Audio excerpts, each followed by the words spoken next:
होश बेड़ो पार। रो रो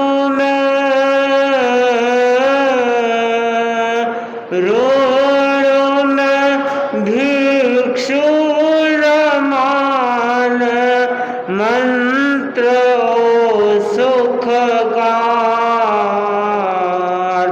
भिक्षु न भजल भाया होश बेड़ो पार। भिक्षु न भजल भाया होश बेड़ो। भिक्षु में भिक्षु पणो हो अलबेलो हो संत। अलबेलो हो संत सत्य खातिर धार मरण काढ़ तेरा पंथ। काढ़ तेरा पंथ। झीण बुद्धि झीण बुद्धि रोधनी हो साचो पथ स्वीकार। भिक्षु न भजल भाया होश बेड़ो पार। भिक्षु न भजल भाया होश बेड़ो पार। साधना मेरो से ऊंच हो सूरज सो तेज। हो सूरज सो तेज। सिंह जो गूंजो धरा पर कर्म आगम पेज। कर्म आगम पेज। शक्तिशाली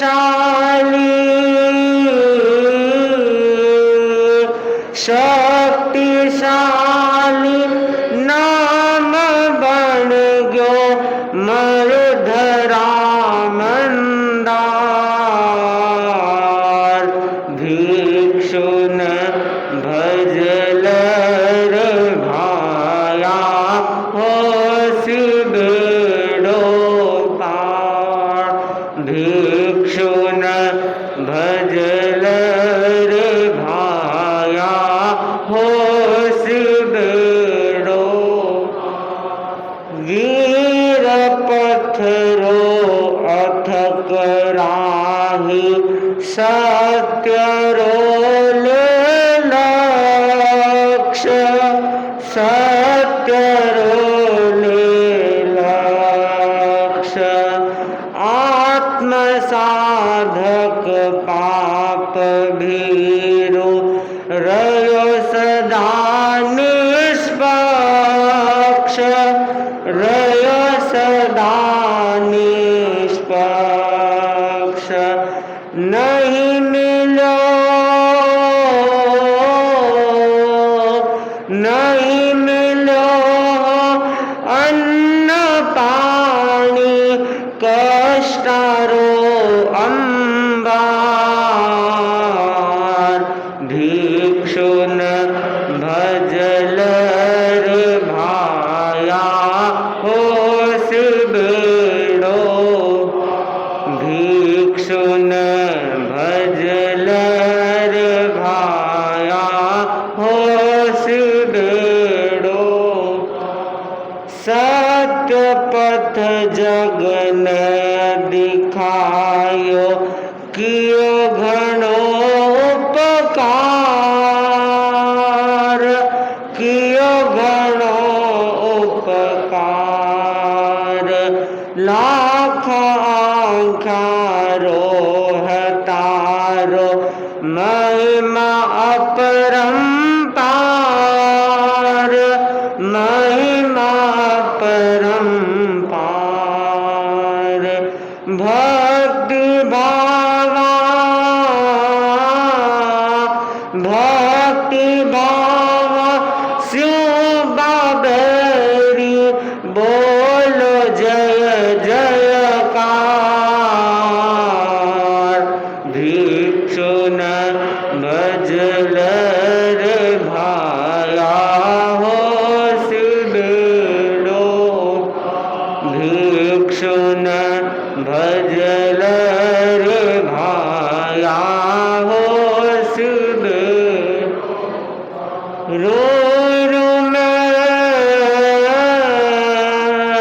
रोय रो में भिक्षु रमाल, मंत्र ओ सुख कार। भिक्षु न भजल रे भाया हो सिबेड़ो, भिक्षु न भजल रे भाया हो सिबेड़ो कार। ओम।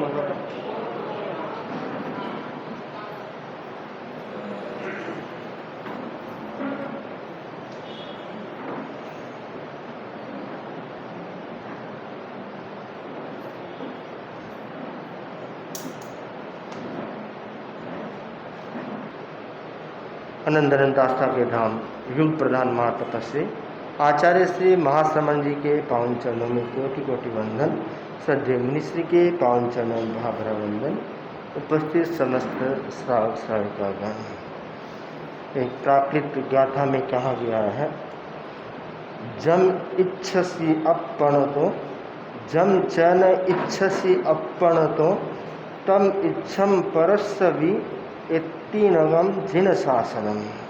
अर्थात जो तुम अपने लिए चाहते हो वही दूसरों के लिए भी चाहना चाहिए, जो तुम अपने लिए नहीं चाहते हो वह दूसरों के लिए भी नहीं चाहना चाहिए। बस यही जिन शासन है, तीर्थंकरों का उपदेश है। सूत्रकार ने बड़ा ही सुंदर सूत्र दिया है। व्यक्ति जो अपने लिए चाहे वही दूसरे के लिए चाहे, यानी हर इंसान सुख चाहता है, दुख नहीं चाहता, परंतु वह स्वयं के लिए तो सुख चाहता है और दूसरों के लिए सुख नहीं चाहता। समस्या वहाँ उत्पन्न होती है।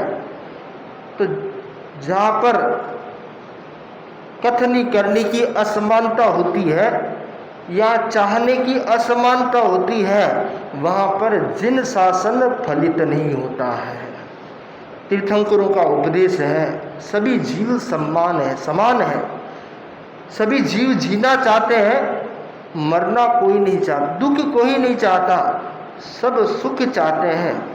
तो हर व्यक्ति अपने प्रति भी कल्याण की भावना रखे और दूसरों के प्रति भी कल्याण की भावना रखे। अक्सर देखा जाता है कि आदमी स्वयं के लिए सुख चाहता है, परंतु प्रयत्न करता है कि सारा सुख मुझे मिले और दूसरों का सुख है वह भी मुझे मिल जाए। यानी दूसरा दुखी हो रहा है तो होने दो, मुझे सुख मिलना चाहिए। तो जब दूसरों को दुखी करके सुख प्राप्त करने का प्रयत्न किया जाता है तो उस व्यक्ति का सुख टिक नहीं सकता। आज नहीं तो कल वह कर्म उदय में आएंगे और उसे वापस दुखी बना देंगे। इसलिए पहले से ही सावधान रहना चाहिए कि मेरे द्वारा किसी को पीड़ा नहीं हो, दुख नहीं हो, कष्ट नहीं हो। मेरे भीतर में दया भावना बनी रहे, किसी के प्रति निर्दयता की भावना न आए। आदमी दूसरों को तकलीफ कब देता है? जब वह निर्दयी हो जाता है, तब तकलीफ देता है।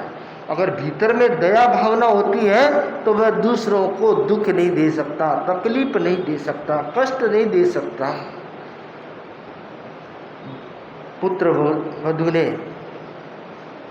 घर में देखा कि सासू जी बुजुर्ग है और मुंह में दांत भी नहीं है, और दांत नहीं होने से मुंह से लार टपकती रहती है, और जहाँ बैठते हैं वहाँ का जगह खराब हो जाता है। उसको ये पसंद नहीं था।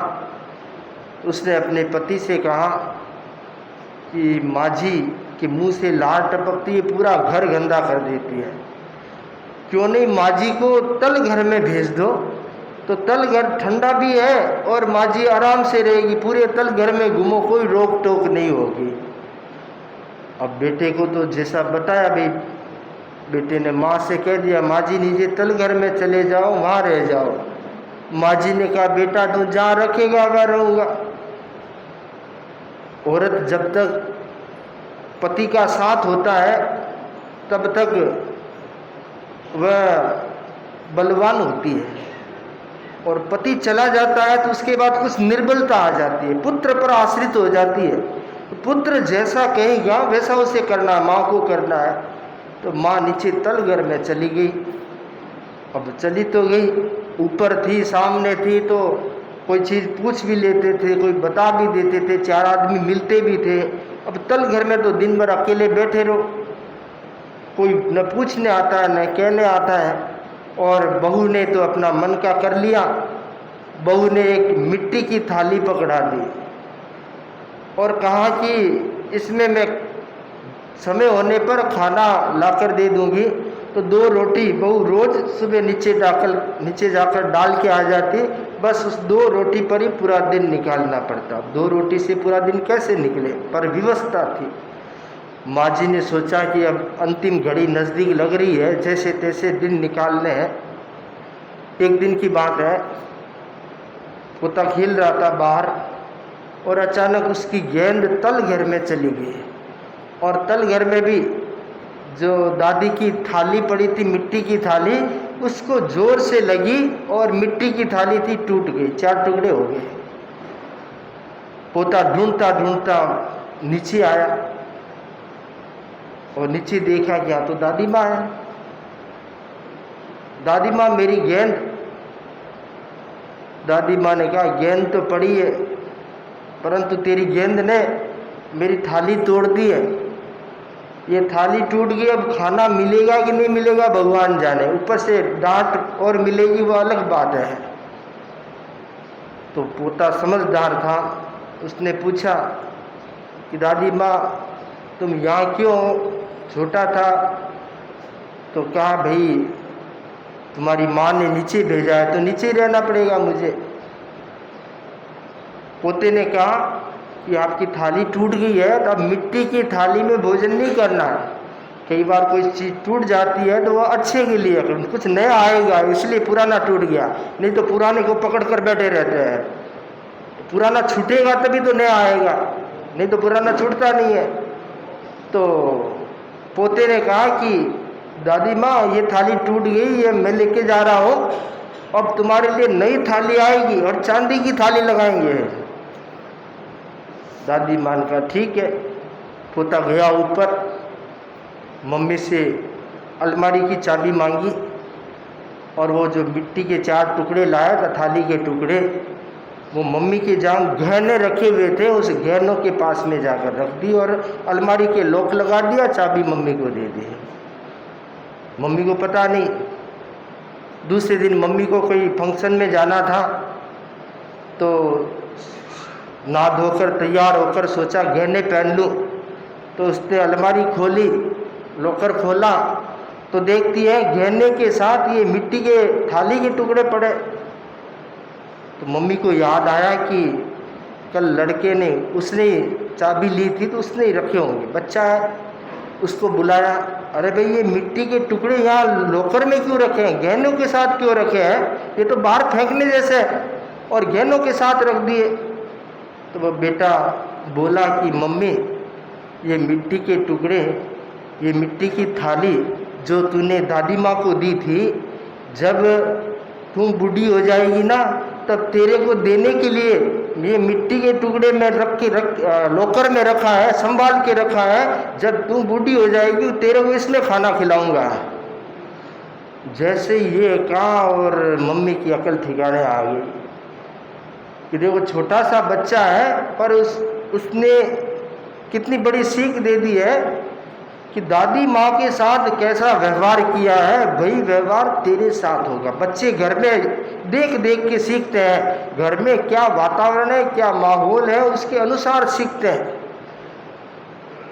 मम्मी तत्काल संभल गई और तत्काल उन मिट्टी के टुकड़ों को बाहर फेंक दिया। दादी माँ को ऊपर लाई, उसे नहलाया धुलाया, स्वच्छ कपड़े पहनाए और कहा कि अब माँ जी चिंता मत करो, आपकी मैं खूब सेवा करूँगी। उसको डर लग गया कि माँ जी की सेवा नहीं की तो मेरी सेवा नहीं होगी, तो डर के कारण उसने दादी माँ की सेवा शुरू कर दी, सासू जी की सेवा शुरू कर दी। दादी माँ का हाल सुधर गया। तो कथा का सार यह है कि आप जैसा व्यवहार दूसरों के साथ करोगे, हो सकता है वही व्यवहार आपके साथ लौट कर आए। आज नहीं तो कल आएगा। पुण्य का उदय है तब तो कोई कुछ नहीं बोलेगा, पर जब पुण्य क्षीण होगा, पाप का उदय आएगा, तब कोई आपको छोड़ेगा नहीं। एक एक चीज़ का बदला आपसे लिया जा सकता है। तो इसलिए ज़रूरी है कि हमारा व्यवहार दूसरों के साथ भी वैसा ही होना चाहिए जैसा हम अपने लिए चाहते हैं। हम तो चाहते हैं कि हमें आदर मिले, सम्मान मिले, और दूसरों को हम तिरस्कार करते हैं, अपमानित करते हैं, तो आपको सम्मान और सत्कार कैसे प्राप्त होगा। तो सम्मान और सत्कार चाहिए, अच्छा व्यवहार आपको अपने प्रति चाहिए, तो दूसरों के प्रति भी अच्छा व्यवहार रखने का प्रयत्न करें।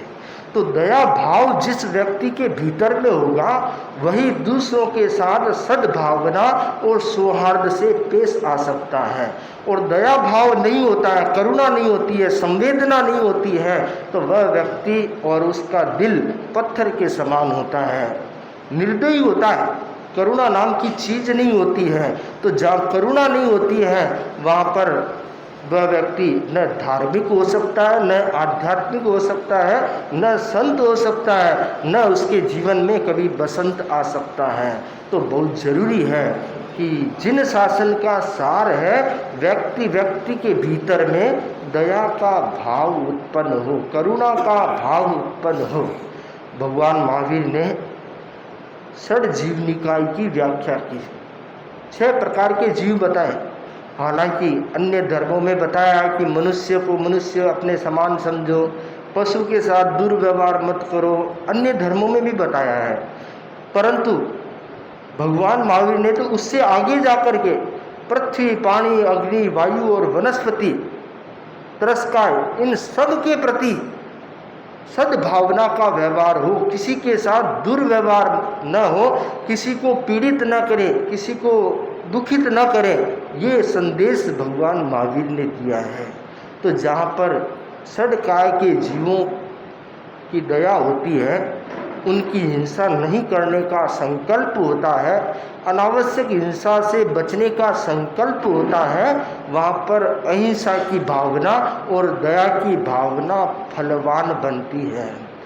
धर्म रुचि अनुसार जैन धर्म का एक महत्वपूर्ण उदाहरण है कि उन्हें जब गोचरी में कड़वा तुम्बा प्राप्त हुआ, सब्जी कड़वे तुम्बे की सब्जी प्राप्त हुई, गुरु को मालूम किया तो गुरु ने कहा क्या लाया ये तो कड़वा तुम्बा है, जहर है, जहर, ये इसका तो परिष्ठापन करो।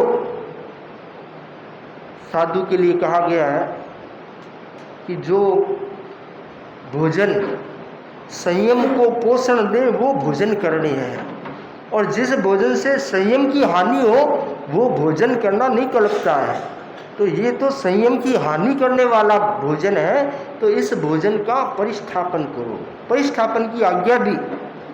धर्म रुचि अनुसार उस कड़वे तुम्बे को, सब्जी को लेकर के परिष्ठापन भूमि में जाते हैं, जंगल में जाते हैं, भूमि की प्रतिलेखना करते हैं और एक बूंद उसकी धरती पर डालते हैं। उस साग में मसाले डाले हुए थे और उसकी गंध से चींटियाँ आकर्षित होकर आई और जैसे चींटियों ने उसका स्पर्श किया और बहुत सारी चींटियाँ मर गई। धर्मरुचि अनगार ने देखा कि मैं इसका प्रतिष्ठापन करूँगा, कितने जीव मरेंगे, कितनी चींटियाँ मर जाएगी, और क्यों नहीं मैं इसको ग्रहण कर लेता हूँ, तो मेरे बलिदान से बाकी सब जीवों की तो दया पड़ जाएगी। कितनी उत्कृष्ट भावना, कितनी श्रेष्ठ भावना। उन्होंने वह भोजन ग्रहण कर लिया, संथारा पचक लिया और अपनी काया का उत्सर्ग कर दिया। किस लिए? सिर्फ दया के पालन के लिए, दूसरे जीवों को तकलीफ न हो, कष्ट न हो, पीड़ा न हो, इसके लिए उन्होंने अपने प्राणों का उत्सर्ग कर दिया। तो ये दया की श्रेष्ठ भावना है, दया का उत्कृष्ट उदाहरण है, श्रेष्ठ उदाहरण है।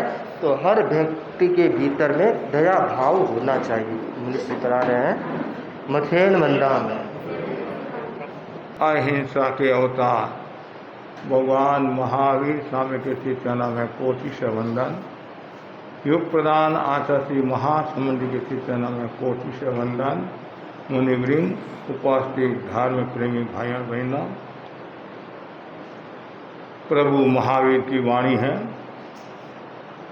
खवंते अपान ममोदंक्षिणो तवेरया संजम अज्जवे गुणे दुरंति पावायं पुरे कड़ायं नवाय पावायं नते करन्ति नवाय पावायं नते करन्ति। अपनी आत्मा को निर्मल बनाने की साधना करना मनुष्य जीवन का सबसे महत्वपूर्ण कार्य हो सकता है। अविवाहित अवस्था में दीक्षित होकर लंबे काल तक संयम का पालन करना बहुत बड़ी बात होती है। कई गृहस्थ भी बहुत अच्छे साधक हो सकते हैं। तप व संयम में रत, विजुता के गुण से युक्त तथा अमोदंशी साधु अपने कर्मों का क्षय करते हैं। साधक के सामने सबसे बड़ा लक्ष्य होता है आत्मा का साक्षात्कार करना, आत्मोपलब्धि को प्राप्त करना, आत्मनिर्वाण को प्राप्त करना, कर्म क्षय करना। कर्म क्षय के आत्मनिर्वाण के 4 सूत्र बताए हैं। उनमें पहला सूत्र है तप। जैन आगमों में मोक्ष के 4 मार्ग बताए हैं, ज्ञान, दर्शन, चारित्र, तप, दान, शील, तप, भावना। तो पहला जो सूत्र बताया है वह है तप। तप अध्यात्म साधना का प्राण है। तप मानसिक शांति का एकमात्र त्राण है। एक छोटा सा दीपक अंधकार का हरण कर लेता है, उसी प्रकार एक छोटा सा तप जन्म जन्मांतर के कर्मों का क्षय कर लेता है। तप आत्मशुद्धि का मार्ग है, अध्यात्म का संगीत है, अतीत का क्षोषम है, वर्तमान का विराग है। तप की साधना बहुत ऊंची साधना है। वे जीव भाग्यशाली हैं जो निरंतर तप की साधना करते हैं, तप में अपने आप को तल्लीन रखते हैं। हर व्यक्ति तपस्या नहीं कर सकता है। जिसके अंतराय कर्म का क्षोषम होता है और जो पाप भीरु होता है, आत्मार्थी होता है और कर्म क्षय की भावना रखता है, वही व्यक्ति तप कर सकता है। और भगवान महावीर ने तप को एक मजबूत आधार बताया है। चारपाई पलंग के 4 पैर होते हैं, उसी प्रकार आत्मा की शुद्धि के 4 तत्व हैं। उनमें एक महत्वपूर्ण तत्व तप है। तप लघु अक्षर हैं तप में, लेकिन इसके दर्शन विराटता के कराने वाले होते हैं। जिन शासन में एक एक से बढ़कर तपस्वी हुए हैं और जिन्होंने तपस्या का आलम्बन लेकर तपस्या को आधार मानकर जीवन में ज्योत जलाई है। शालिभद्र मुनि का उदाहरण, धन्ना अणगार का उदाहरण, दंडर मुनि का उदाहरण, ये सब प्रेरणा देने वाले हैं। तेरापन धर्म संघ में अनेक साधु साध्वियाँ हुए हैं, वर्तमान में है, और उन्होंने भी तप के क्षेत्र में कीर्तिमान स्थापित किए हैं। छोटी छोटी उम्र में तप का सहारा लेकर, तप का आलम्बन लेकर और अपनी जीवन नैया को पार करे हैं। मेवाड़ की एक साध्वी थी, साध्वी झूमा जी, जिन्होंने अपने जीवन काल में 6 बार 6 मासी तपस्या की। 6 बार 6 मासी तपस्या की। एक उपवास करना भी भारी होता है। उपवास की बारी की प्रेरणा देते हैं, महाराज शुगर है, बीपी है, हार्ट की तकलीफ है, डॉक्टर मना करते हैं, परिवार वाले मना करते हैं, कमजोरी आ जाएगी, कमजोरी आ जाएगी। खाने से कमजोरी नहीं आती है, खाने से भी कभी कभी ज़्यादा कमजोरी आ जाती है। कैसे? ज़्यादा खाएंगे तो क्या होगा? ज़्यादा खाएंगे तो अपच हो जाता है, उल्टी दस्तने शुरू हो जाती है और कमजोरी आ जाती है, और ऐसे भी कभी कभी कमजोरी आ सकती है। तो तपस्या हर समय करनी चाहिए। और जब इन महापुरुषों के बारे में, साधु साधुओं के बारे में सुनते हैं तो कितनी प्रसन्नता होती है कि हमारे धर्म संघ में एक एक से बढ़कर तपस्वी हुए हैं, और तपस्वी का गुणगान सब करते हैं। कोई शादी करके आया, उसका इतना गुणगान होता कि नहीं होता है, लेकिन जो तपस्या करता है तब का कितना गुणगान होता है, तपस्वी का कितना बहुमान होता है। इसलिए भगवान ने कहा है, बहुमान के लिए तपस्या नहीं करना है, ये लोग सुधारने के लिए तपस्या नहीं करना, परलोक सुधारने के लिए तपस्या नहीं करना है, यश कीर्ति प्रशंसा स्तुति के लिए तपस्या नहीं करना है, आत्मा की विशुद्धि के लिए नन्नत निर्जराय, केवल निर्जरा के लिए, आत्मा की विशुद्धि के लिए, कर्म क्षय के लिए तपस्या करनी चाहिए। ये पहला सूत्र है। दूसरा जो सूत्र बताया है वह है संयम। संयम तद विरति संयम है। जो विरत हो गया है, बहुत ऊंची साधना है। संयम की साधना हर कोई व्यक्ति कर नहीं सकता है। तपस्या कोई कर सकता है, लेकिन पारना में संयम रखना टेढ़ी खीर है। हमने एक जगह चातुर्मास किया और बहन के मास खमनता मैंने दर्शन दिए, और संभवतः दूसरे दिन उसके पारना होने वाला था। तो बाई अपनी बेटी को कहती है कि कचौरी कोफ्ता मतलब की व्यवस्था। मैंने कहा क्या करी हो तुम, कल मुश्किल हो गया तो लेना का देना हो जाएगा। तो कभी कभी मन में आता है कि मैं 1 महीना भूखा रहा हूँ, वापिस मुझे कसर निकालना है।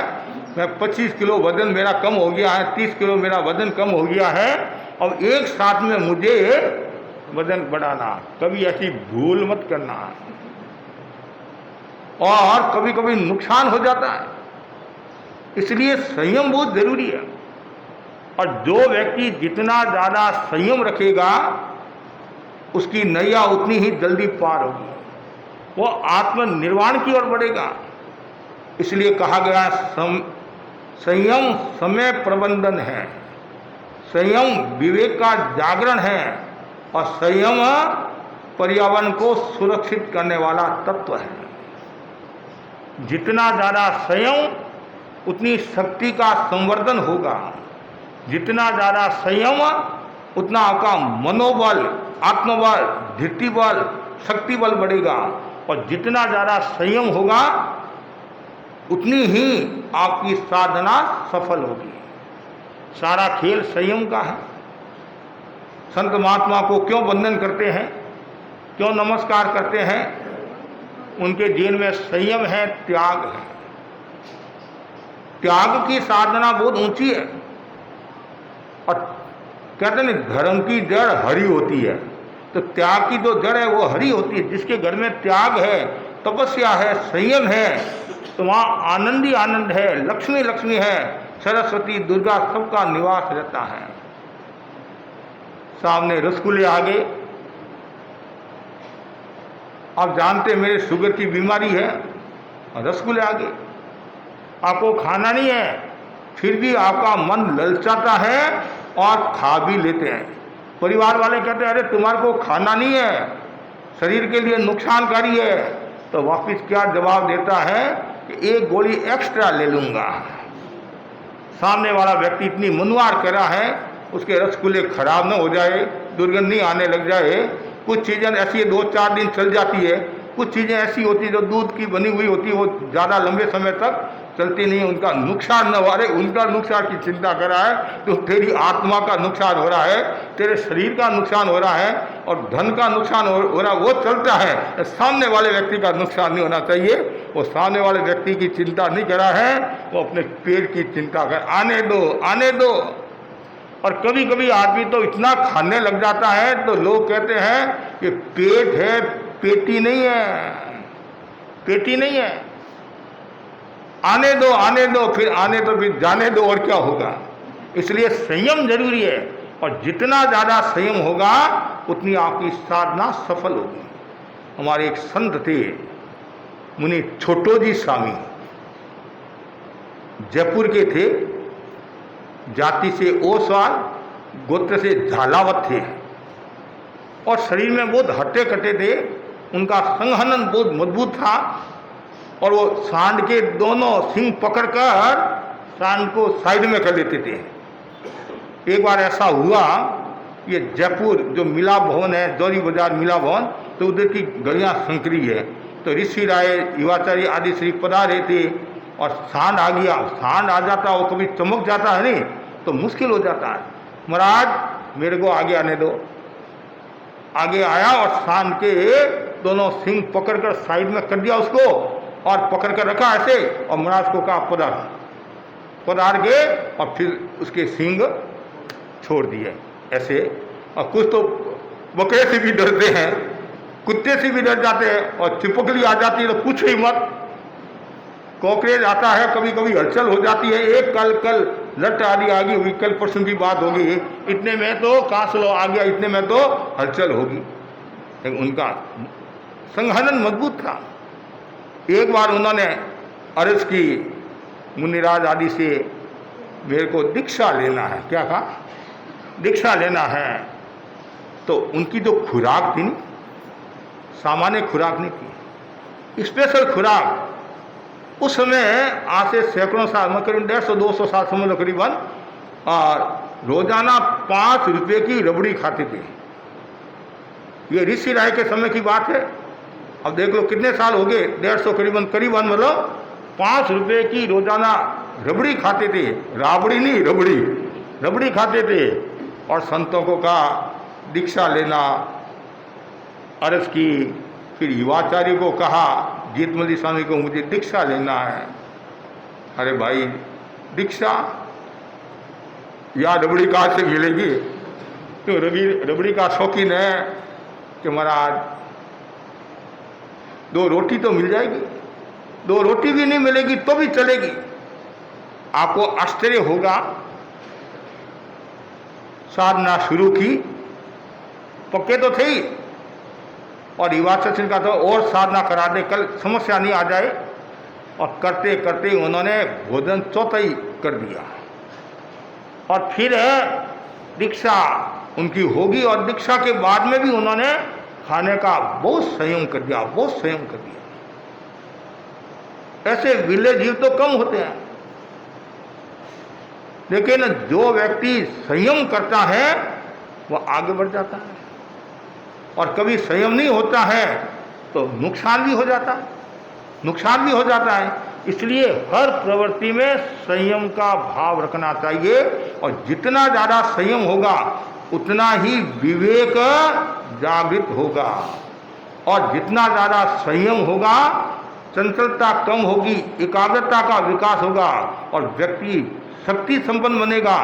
मनोबल, वाक बल, काया बल से शक्तिशाली हो जाएगा। और जितना ज़्यादा संयम होगा, सरस्वती कहते नहीं जीवा पर रहती है, ऐसे नहीं मुंह बोलती है सरस्वती। कारण क्या है?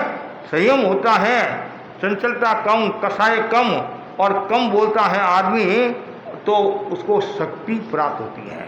और यदि ज़्यादा बोलता है, एलर्जी और एनर्जी दो शब्द है, ज़्यादा बोलने से लोग एलर्जी करते हैं और कम बोलने से लोग एनर्जी प्राप्त भी करते हैं और खुद को भी एनर्जी मिलती है। जब कोई व्यक्ति को बोलने का मौका दिया जाता है, यदि वो थोड़ा बोलता है तो वंस मोर हो जाता है, और भी लोग कि भाई महाराज इसको मौका देना चाहिए, थोड़ा बोलता है ना, अच्छा बोलता है। और यदि ज़्यादा बोलने लग जाता है, बड़बड़ करने लग जाता है, तो वंस मोर तो एक हाथ से करते होंगे, वो आप दोनों हाथ से उसको बैठा देते हैं कि भाई अब दूसरों को भी बोलने देता हूँ। एक भाई ने मुझे बताया, महाराज आपका काम है स्टेज पर खड़ा करना, बैठना मेरा काम है। बैठना क्या है? मेरा काम है। आपने मुझे बोलने का मौका दिया है, अब बैठना मेरे हाथ की बात है। ऐसे भी लोग होते हैं। लेकिन कुल मिलाकर यदि आत्मनिर्माण की ओर बढ़ना है, आत्मनिर्माण की ओर बढ़ना है, कर्मों का क्षय करना है, तो संयम जरूरी है। इसलिए जब कोई दीक्षा लेता है, उससे पहले जो साधना कराई जाती है, तो सबसे पहले संयम का बोध पाठ कराया जाता है। आहार का संयम, शरीर का संयम, इंद्रियों का संयम। जितना ज़्यादा संयम होगा, जितनी आँख का संयम है, सुनने का संयम, उतना ही वो परिपक्व होगा। और आचार्य भिक्षु के बारे में बताया जाता है, 5 वर्ष लग पेक अन्न पीण पूरा न मिलियो, बोल पणे संपेक घी चौपड़ तो किया रही हो। अब बोलो आप 5 वर्ष तक उनको पूरा आहार पानी नहीं मिला, और कभी चौपड़ने के लिए घी भी नहीं मिला। और उन्होंने तो गृह जीवन में भी खूब ऐसे प्रयोग किए थे कि मैं पहले प्रयोग कर लूँ, और साधुपुरा में ऐसी समस्या आ जाए तो मैं समता की साधना कर सकूं और मन को स्थिर रख सकूं। कितनी गहरी बात है। 5 वर्ष तक उनको पूरा आहार पानी नहीं मिला, और 35 साल तक साधनों की संख्या नहीं बढ़ी, और पूरा जीवन अभाव में गया उनका। फिर भी उन्होंने अभाव महसूस नहीं किया, और लास्ट में क्या कहा, मेरे कोई उनायत नहीं रही, कोई कमी नहीं रही। जिस सत्य के खातिर मैंने साधु गुणा लिया था, आज मैं प्रसन्नता के साथ जा रहा हूँ। ये बात कौन कह सकता है? जिसके जीवन में संयम होता है वही ये बात कह सकता है।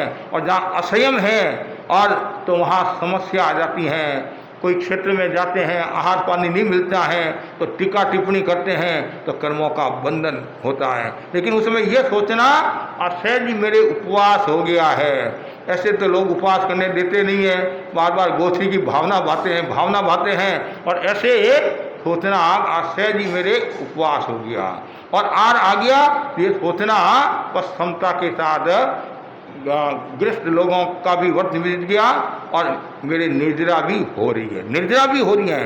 तो व्यक्ति का चिंतन हमेशा स्वस्थ रहना चाहिए, और व्यक्ति हमेशा जितना ज़्यादा संयम में रहेगा उसकी साधना उतनी ही निर्मल होगी, वो आगे बढ़ेगा। तीसरा जो सूत्र बताया है, ऋजुता मतलब सरलता। ये सबसे महत्वपूर्ण बिंदु है। सरलता का मतलब है कथनी करने की समानता। सरलता चित्त शुद्धि का अनन्य उपाय है।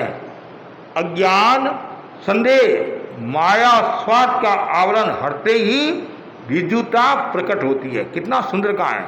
ऋजुता कब प्रकट होती है?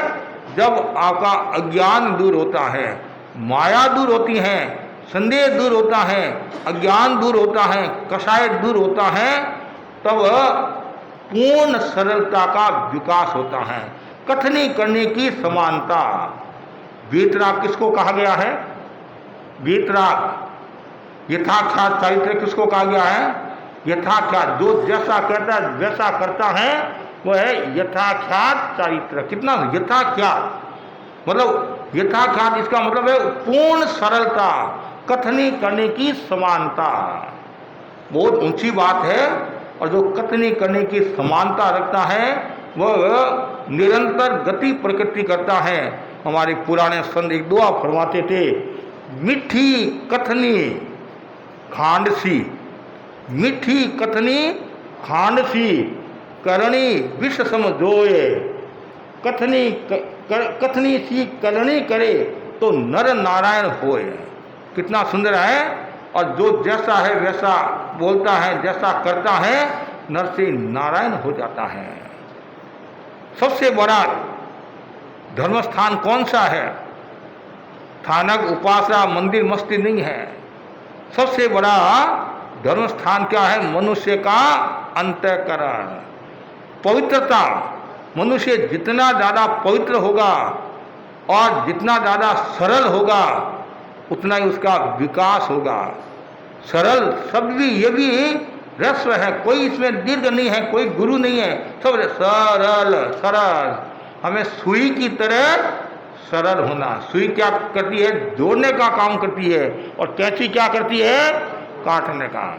अब काटना शब्द भी कर्मों का बंधन कराता है और जोड़ना कर्मों को तोड़ता है। मतलब सरलता कितना सुंदर है। आप सब्जी सुधारते हैं, कुछ भाई बहन नहीं समझते हैं, वो क्या बोलते हैं, मैं सब्जी काट रहा हूँ। क्या कभी एक काटना शब्द का प्रयोग नहीं करना।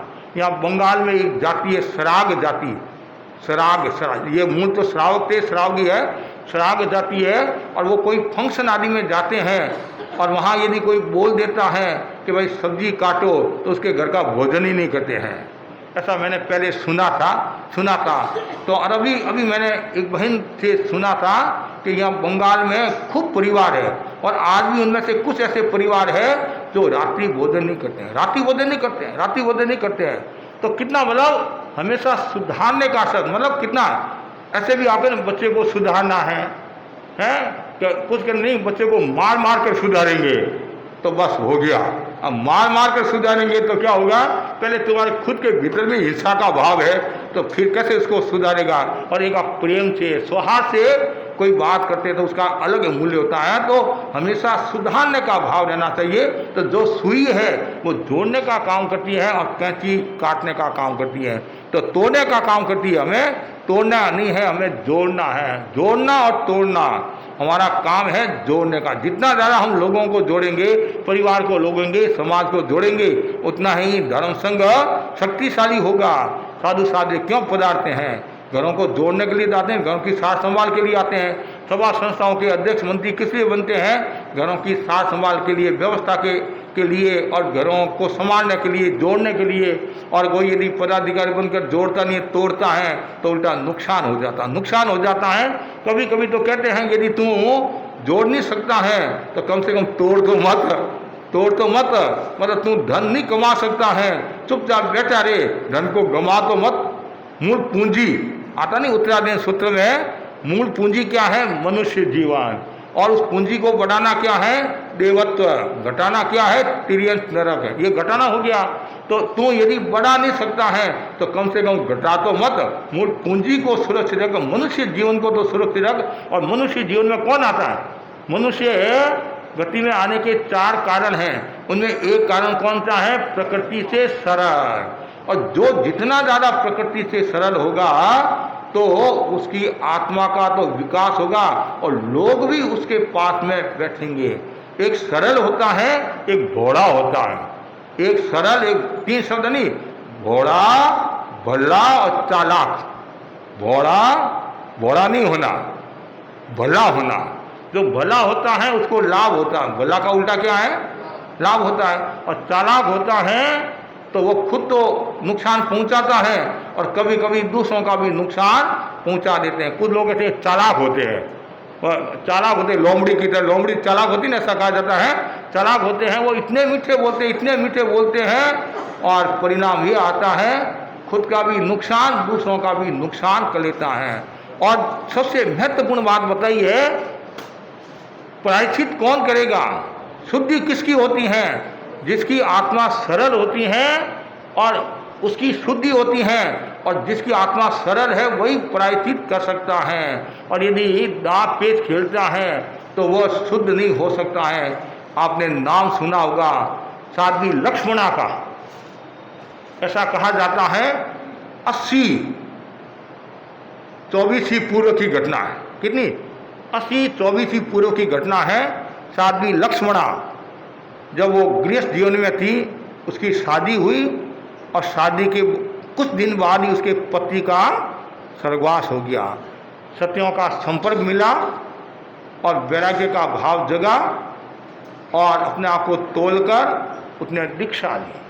दीक्षा लेने के बाद में गुरुनी के साथ में वो विहार करी थी और जंगल को पार करी थी, तो एक वृक्ष पर पक्षी युगल क्रीड़ा कर रहा था और उसकी नज़र उस क्रीड़ा पर पड़ी और उसके मन में आया वास्तव में सुख तो ये है, भगवान क्या जाने। इस टाइप का शब्द बोले,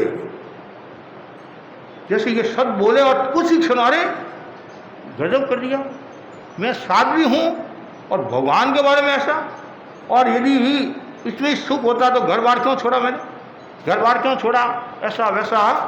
अब मुझे गुरुनी से प्रायश्चित लेना, नहीं तो मैं विराटक हो जाऊंगी। लेकिन वो प्रायश्चित के लिए रवाना होती है, ठोकर लग जाती है। क्या लग जाती है? ठोकर लग जाती है। तो वो सोचती है अब शुकन हो गया। कभी कभी आप कोई शुभ काम के लिए जाते हैं, ठोकर लग जाती है, या तो नौका मंत्र गिनते हैं या वापिस आ जाते हैं। ऐसे अलग अलग बताया गया है। कोई रास्ते में दूध द्वारा मिल जाता है, या बिल्ली रास्ता काट लेती है, या सोनार मिल जाता है। अलग अलग सोनार में भी तरह तरह के होते हैं, सोनार में भी तरह तरह के होते हैं, अलग अलग ना, ये सबकी अलग अलग। कोई जैसे कुत्ता है, बिल्ली है, ये बैल है, सबका अलग अलग बताया गया है। तो ये शुकुन, अब शुकुन हो गया है, अब मैं बाद में प्रायश्चित ले लूँगी। अब बात तो बाद ही है। कभी कभी हम आपको कहते नहीं दर्शन करना, हाँ महाराज अभी आ रहा हूँ, अभी आ रहा हूँ, अभी करते करते करते क्या होता है, काफ़ी दिन बीत जाते हैं, फिर आपके मन में संकोच आ जाता है, अब मैं जाऊँगा महाराज क्या कहेंगे, महाराज कुछ नहीं कहेंगे, महाराज अपने ग्राहक को तोड़ेंगे नहीं, है नहीं, महाराज अपने ग्राहक को तोड़ेंगे नहीं। हम तो ये सोचते आया तो है, और मैं दो बोल सुनाऊंगा तो आता है, वो भी नहीं आएगा। तो हमारी तो ये अवधारणा, मैं तो कभी कभी कोई प्रसंग आता नहीं तो कभी ये नेगेटिव भाव नहीं रखता हूँ कि महाराज थोड़े लोग आए, अरे थोड़े आए तो है, आप थोड़े आए हैं, यदि मेरे में कैपेसिटी होगी तो ज़्यादा आ जाएंगे। ये तो कभी घी गना कभी मुट्ठी चना, जैसा सीजन भी होता है तो छुट्टियां भी होती हैं, शादी प्रसंग होता है तो उसमें भी फर्क पड़ता है। कोई लोग कहते महाराज पहले लोग बहुत आते थे, फिर पूछते उस समय मौसम कौन सा था, कि महाराज उस समय मल मास था, तो मैं कहा ठीक है। और अब मौसम कि महाराज अब तो फुल सीजन है, तो अब तुम देख ले, तो वो भी होता है, समय का भी फर्क पड़ता है। अब उसके मन में आया, अब वो गुरुनी के पास में आई, और गुरुनी के पास में आई, वो सीधी बात नहीं करती है, सीधी बात नहीं करती है। वो क्या बोलती है, गुरुनी जी कोई यदि साध्वी है आदि और क्रीड़ा करते हुए पक्षी को देखती है, उसके मन में ऐसा भाव आ जाता है, तो उसका क्या प्रायश्चित है, क्या प्रायश्चित है। तो साध्वी भी कम नहीं थे, वही तो गुरुनी थी, वो भी तो शक्ति संपन्न थी। और बोली साध्वी जी जिसने जो गलती की है, जिसको प्रायश्चित लेना है वो मेरे पास में आ जाएगा और उसको मैं प्रायश्चित दे दूंगी। अब ये बात कही तो फिर और मन में झटका लग गया। अब यदि मैं कहूँ तो फिर, लेकिन अब बोलो, उसका जो प्रायश्चित आता है, उसने तपस्या भी खूब की। आपको आश्चर्य होगा कितनी तपस्या की है। ऐसा कहा जाता है 10 वर्ष उपवास किए। कितने? 10 वर्ष उपवास किए, 20 वर्ष आमिल किए, 16 वर्ष मास खमन किए, 4 वर्ष विविध तपस्या की, फिर भी वह उसकी शुद्धि नहीं हुई, मोक्ष को प्राप्त नहीं हुई, वह यक्ष योनि में पैदा हुई, यक्ष योनि में पैदा हुई, कारण उसने आलोचना नहीं की।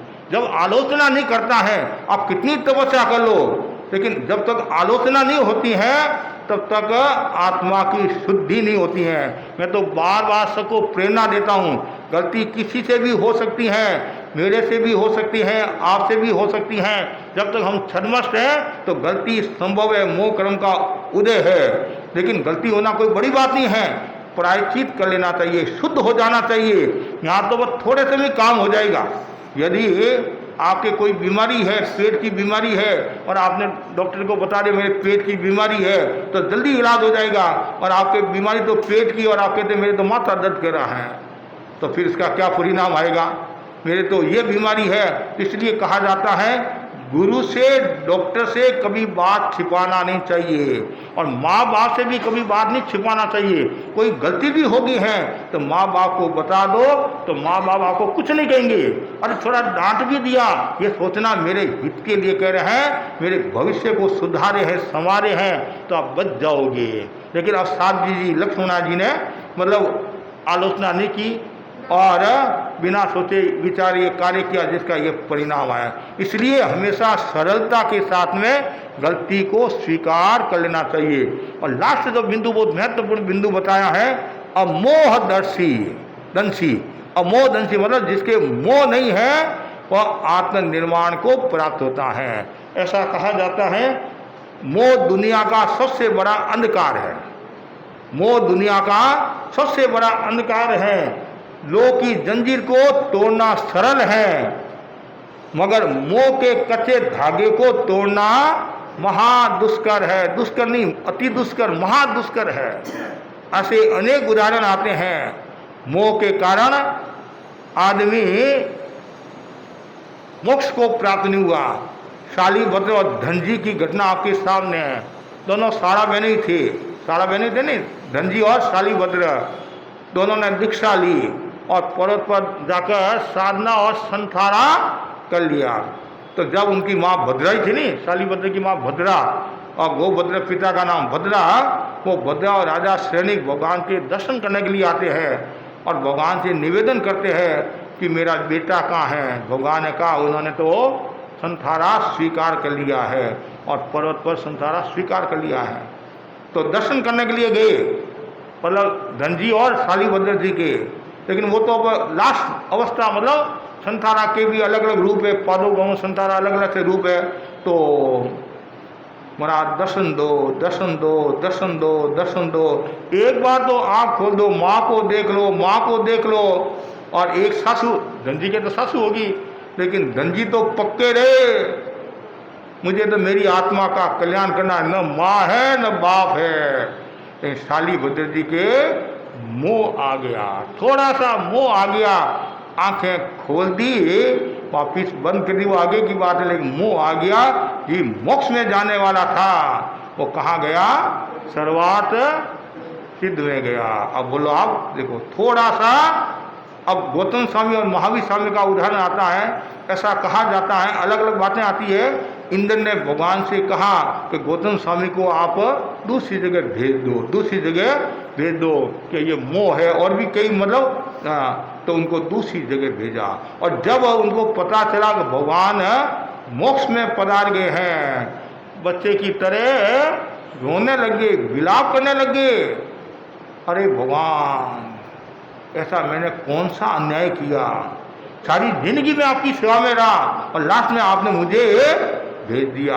यहाँ एक प्रश्न खड़ा होता है, वो भी तो 4 ज्ञान के धनी थे, क्या उन्होंने अपने ज्ञान से नहीं देखा?